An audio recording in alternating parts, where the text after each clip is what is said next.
Ah, Noël! Les cadeaux, les repas de famille, le sapin, le marché de Noël et son vin chaud. Enfant comme adulte, tout de suite ça rappelle de merveilleux souvenirs.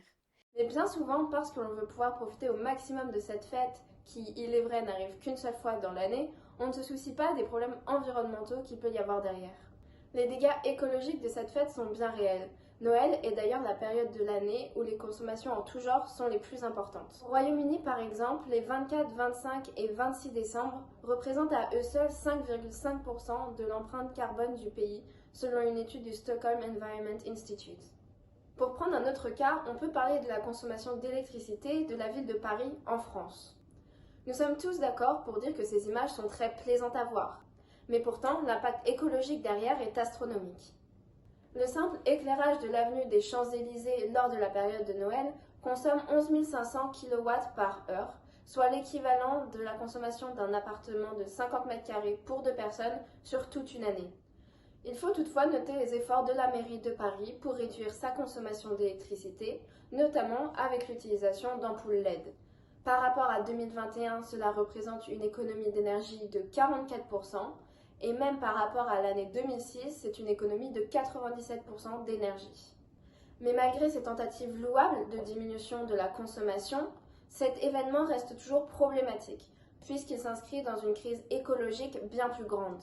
Gaspillage de nourriture, utilisation de papier cadeau à usage unique, surproduction de décorations de Noël.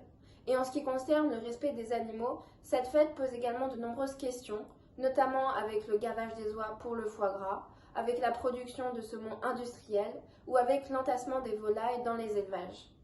Enfin, dans un onglet plus économique, l'inflation de cette année a provoqué l'augmentation du prix de nombreux produits consommés lors des fêtes, et c'est directement le portefeuille des familles qui va en pâtir. Pour agir contre ces problèmes, dans cette vidéo, nous vous proposons deux solutions pour un Noël plus responsable, que ce soit pour l'environnement ou pour votre budget. Munissez-vous d'un ancien journal, duquel vous prenez une page que vous étalez comme du papier cadeau classique. Et comme pour votre cadeau habituel, servez-vous-en pour l'emballer à l'intérieur.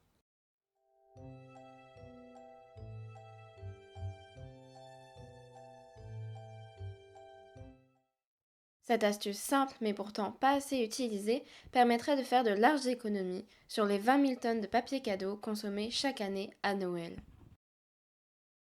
Autre alternative, un carré de tissu réutilisable d'une année sur l'autre. Il vous suffit de replier les bords et de faire un nœud sur le dessus pour fixer le tout. Au Japon, cette pièce de tissu est appelée furoshiki et est utilisée depuis des siècles en remplacement de papier jetable. Cette astuce permet même d'y glisser une jolie carte ou un petit mot pour vos proches. Ainsi, en plus d'être écologique, ces solutions donnent un style unique à votre cadeau qui fera à coup sûr un heureux ou une heureuse. Et si le thème d'un Noël plus responsable vous intéresse, n'hésitez pas à aller directement sur le site du Châtillon pour voir notre article complet sur le marché des jouets éthiques pour Noël.